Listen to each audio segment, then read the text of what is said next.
On our planet with more than 8 billion inhabitants, there are all kinds of people, each with their own peculiarities and differences. However, some of these people verge on the bizarre, whether by pushing every limit with their tastes or because of some extremely rare biological characteristic. It is exactly this that we will explore here today. While many people dream of having a dog or a cat, the Borges family from Maringa, Parana, Brazil, decided to go much further and live with no fewer than 7 tigers inside their home. That's right, 7 wild felines. It all began when Ari Borges found 2 tigers in precarious conditions at a circus. Instead of simply reporting or asking the authorities for help, he took the animals home, something very few would even consider. Since then, the felines have become part of the family's routine. They eat, swim, and even sleep with the Borges.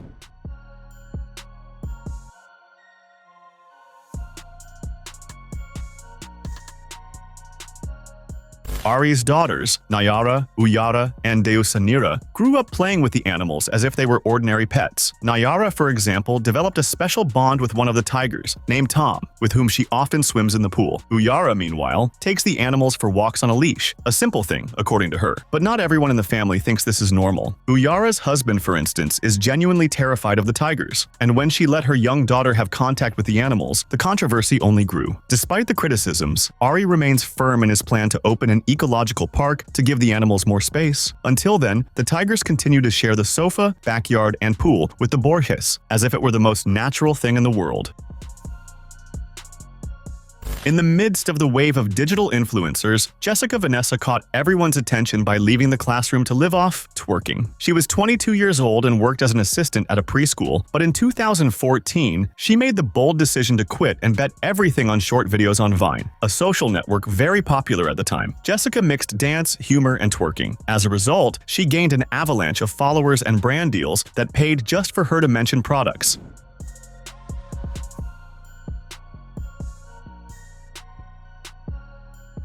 According to Jessica herself, what she earned in 6 seconds of video was more than the equivalent of 4 months at her old job. She paid off college debts and bought a car in cash. Not bad for someone who started just dancing at home, but she also faced difficult moments. She suffered from malicious comments and even considered deleting everything. However, she found support in her family. Even her grandmother got excited about the videos. Today, she says she does not miss the teacher's routine. She always wanted to be someone who entertains, and in a very unconventional way, she succeeded.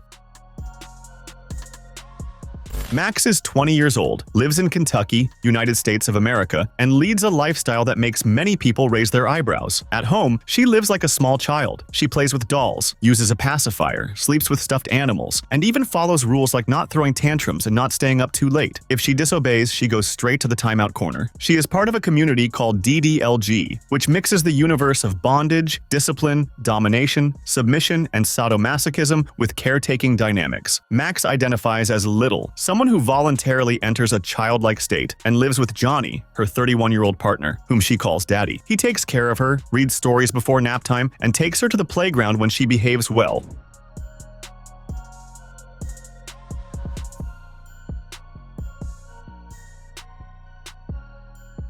Although it may seem strange to many, Max assures that she is fully aware of what she does. She pays bills, works, and says her adult life functions normally. She just prefers to keep a more innocent and playful side at home. Despite the judgments, repulsion from some, or even people saying they feel disgusted by this game, Max says she does not mind. When she enters her safe corner with Daddy, all the problems of the adult world disappear.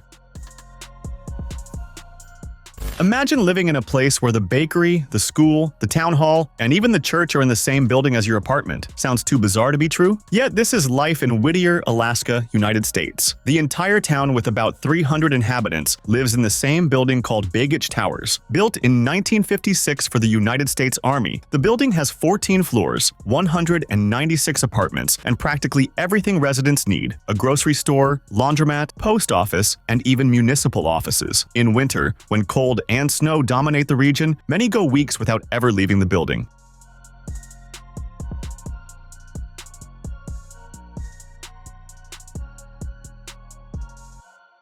Access to the town is also unusual. There is only one road, and it goes through a 4-kilometer tunnel that operates in only one direction at a time, on alternating schedules. Miss the schedule? You sleep in your car until the tunnel opens again. Literally, there is no way out. On one side are mountains, on the other, the sea. With a high cost of living, few services, and a rather lonely climate, Whittier could be a difficult place to live. But residents say the opposite. There, everyone knows each other. No one locks their car, and it feels like the town is one big neighborhood under the same roof.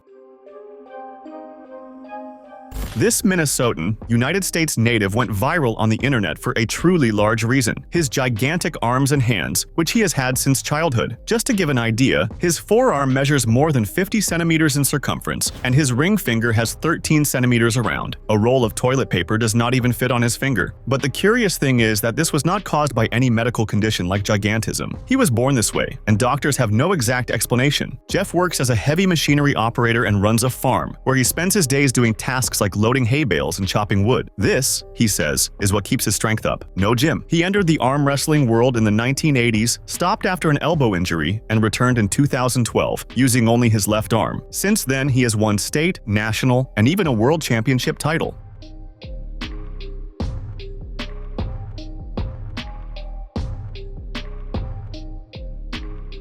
Today, at 61 years old, Jeff still impresses. He has won strength challenges requiring more than 200 kilograms of pressure and continues to compete. When asked if he would trade his arms for normal ones, he always answers that he is happy the way he is.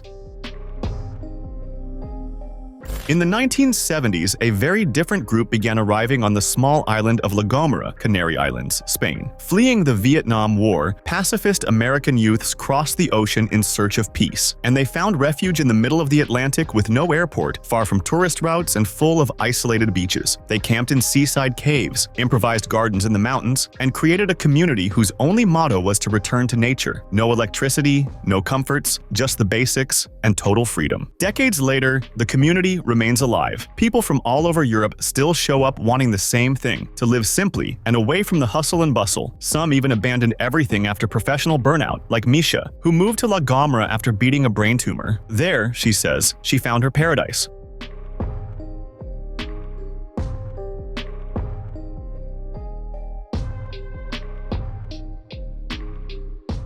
But this lifestyle is now threatened. The government, which ignored these dwellings for years, has begun to crack down. The caves are considered illegal, and living in them may become problematic. Even so, the hippie dream is not dead. With the chaos of the modern world, more people are arriving. And even if the caves are empty for now, the idea of dropping everything and living with toes in the sand seems something this crowd does not want to abandon. Some people make a living in very different ways, as is the case of Amanda Soul, better known as Amanda the Amazon. At 1 meter and 92 centimeters tall and over 120 kilos, she discovered a peculiar niche, being paid to make men feel small. Amanda even tried a traditional modeling career but was always considered too big by industry standards. Then, in 2003, she discovered the world of so-called Amazon models, a subculture where very tall, strong women are idolized by fans willing to pay handsomely for sessions with them. She does everything: carries clients in her arms, steps on them, pretends to crush them, or simply walks hand in hand in public. And there are many interested. One of her biggest fans, for example, is just over 1 meter and 60 centimeters tall and says he feels a mix of admiration and comfort next to her.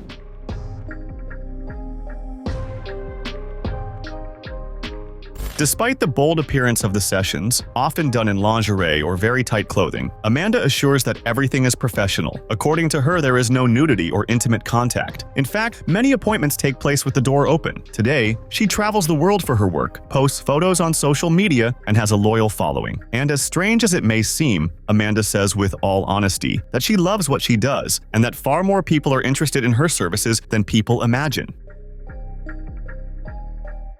Lasse Stoli, an 18-year-old German, decided to live in a very uncommon way. He lives on trains, literally. Since 2023, after an internship he was supposed to do was cancelled, he took the money he would have used to rent an apartment and bought an annual train pass, but not just any ticket. He pays the equivalent of 8,500 euros per year to travel in first class on Deutsche Bahn trains. Today, Lasse travels about 600 kilometers per day, crossing Germany and even other European Union countries. He sleeps on seats, has coffee in the dining car, washes clothes in the bathroom sink, and showers at public pools near stations. For him, it is cheaper and much more fun than renting an apartment.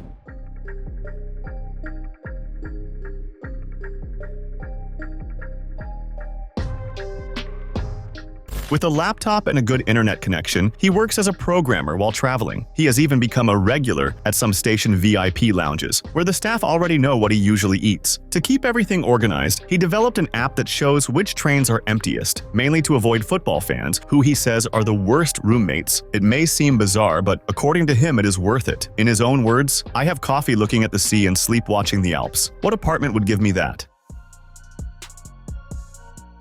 This young man believes he is the reincarnation of the German mustachio dictator. Yes, this really happened. In Canavieiras, Bahia, Brazil, a young man named Walex Guimarães caused astonishment by declaring himself the reincarnation of the famous dictator. He also founded his own political movement dubbed Walexism. His proposal is as confusing as it is controversial. Walex says he defends an authoritarian democratic regime, which mixes ideas from Stalinism, Trotskyism, and curiously, even Judaism. That's right, you did not mishear. He combines ideologies that were historically enemies. In addition to his fiery speeches on social media, where he imitates the dictator's mannerisms, Walex also wrote a book called Reich Baiano, inspired by that book banned in many countries. He promises that, if elected city councilor, no one in the town will ever be unemployed again. The aesthetic of the videos and the exaggerated speeches feel much more like a poorly made parody than a serious political plan. Yet despite the criticisms and the outrage of many, the self-styled Bahian Führer continues preparing to run in the municipal elections. The case drew attention not only for the absurd content of his ideas, but for raising an uncomfortable question. How does someone gain space defending this kind of thing in the year 2025? Perhaps the answer lies less in his ideas and more in the environment that allowed them to gain an audience, which sounds, at the very least, quite dangerous.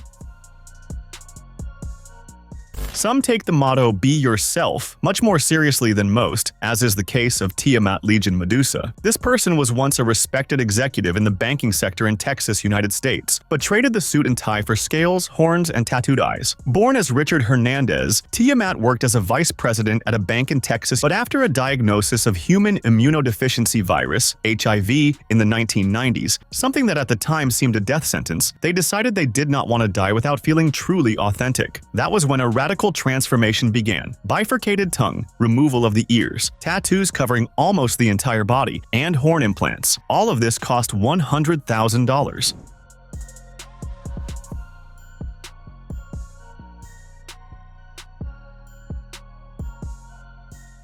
Tiamat identifies as a transgender dragon and states that now, when looking in the mirror, they no longer see a human being but a fantastic creature. Despite numerous criticisms, they claim to feel freer and more fulfilled than ever. Even having cut contact with their child years ago, Tiamat hopes that their child follows their social media and admires them from afar, even if they no longer speak.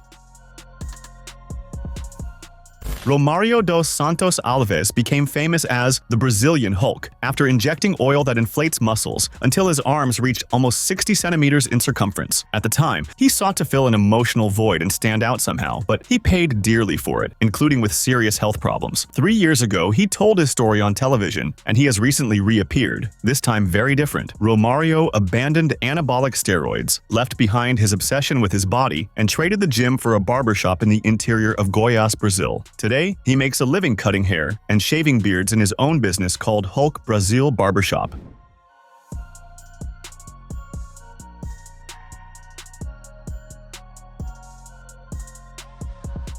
His transformation was complete. He swapped tank tops and the exaggerated body for social attire, invested in a professional barber chair before he used an adapted car seat, and now shares the space with a friend who is also a hairstylist. Even the clientele, which at first was startled by his size, is now loyal. Romário says that now he wants to build something solid, not in his body but in life, and he assures that the time of risking everything for appearance is over. After all he has been through, it seems that the Brazilian Hulk found his own happy ending, complete with a haircut, a clean shave, and honest work. Dennis Avner became known worldwide as Catman. He was a former United States Navy technician who decided to transform his own body to look like a tiger. He underwent more than 14 permanent modifications, tattoos, facial implants, surgery to flatten his nose, lips split in half, and even teeth shaped like fangs. He wore contact lenses with vertical pupils and even had a mechanical tail. According to Dennis, this decision was inspired by a custom of his Wyandot indigenous people. Although tribal scholars deny such a tradition exists, even so, He believed that becoming a feline was part of his spiritual mission. Despite all the fame in the 2000 years, Dennis never managed to turn his image into a livelihood. He lived with friends for a while, tried a career at shows and conventions, but faced financial difficulties and isolation.